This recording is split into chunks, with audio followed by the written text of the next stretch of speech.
Fala aí, pessoal. Estamos aqui com mais uma questão de física do Enem. Dessa vez provavelmente vai ser uma questão mais curtinha. Essa questão, hoje eu escolhi fazer nenhuma conta, certo? Duas questões de matemática que eu não precisei de conta nenhuma, só usando a teoria. O que eu acho legal, né? Muita gente não gosta de matemática por causa das contas, decorar a fórmula e tudo mais, que eu entendo. Pode ser meio chato, mas entender a teoria já é outra coisa.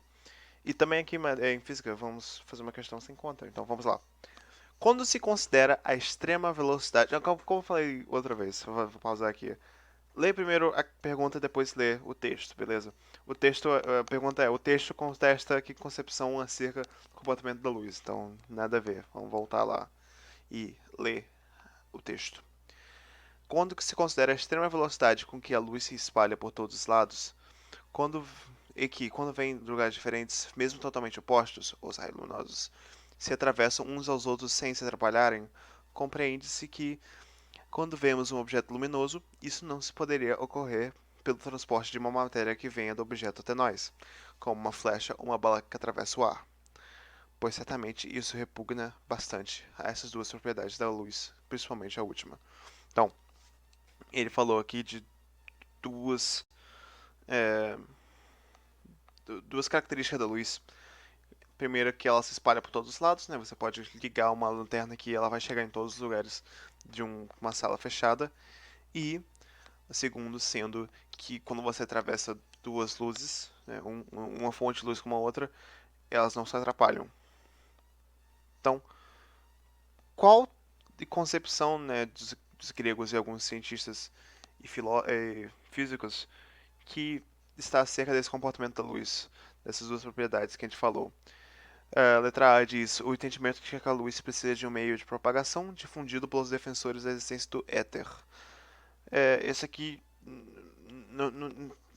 é errada em todos os sentidos, certo? Éter é um conceito muito antigo, grego. É, ele diz que a luz precisa de um meio, mas a luz se propaga do Sol até o planeta Terra, mesmo sendo que entre o planeta Terra e o Sol só existe vácuo, não existe nada. Então, essa letra A está completamente errada. Letra B. O modelo ondulatório para a luz, o qual considera a possibilidade de interferência entre feixes luminosos. Pode ser uma alternativa. A gente vai discutir mais se ela é ou não. C. O modelo corpuscular defendido por Newton, que descreve a luz como um feixe de partículas. Também pode estar certo, vamos discutir depois. D. A crença da velocidade infinita da luz, defendida pela maioria dos filósofos gregos. Também não tem nenhuma base.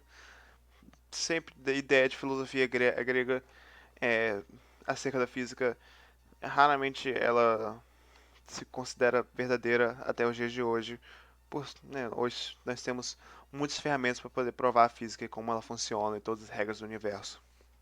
Letra E. A ideia defendida pelos gregos de que a luz era produzida pelos olhos. Também não faria muito sentido. Se a luz fosse produzida pelos olhos, então não existiria escuridão. Então, completamente errado. Então, nós temos a B e a C. A B, o modelo ondulatório para a luz, no qual considera a possibilidade de interferência entre feixes luminosos.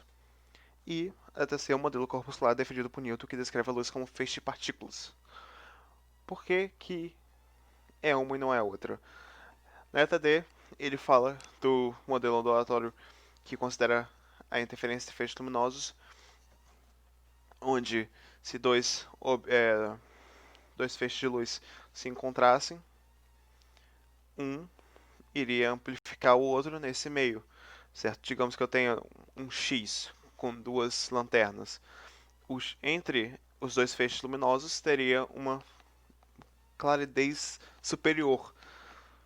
Isso que esse modelo ondulatório diz, que entre os dois feixes de luz teria uma parte onde a luz seria ainda mais forte que o normal. Enquanto esse, o modelo de Newton, descreve a luz como um feixe de partículas, isso não aconteceria. Certas seriam as partículas, que hoje em dia se chamam de prótons, simplesmente passando por um meio. E por isso que seria a letra C, já que a letra B é, não estaria certo com essa ideia de a interferência dos feixes luminosos. Então, ficaria a letra C como resposta. É uma questãozinha complicada, demora um cada para você ler.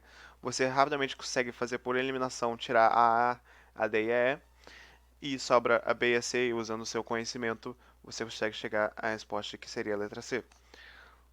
Ok, então fique por aí essa questão de hoje. Dá um like no vídeo para poder ajudar. Segue a página do Instagram ou o canal no YouTube, tudo mais, porque você não quer perder nenhum vídeo que vai ter até o dia do Enem.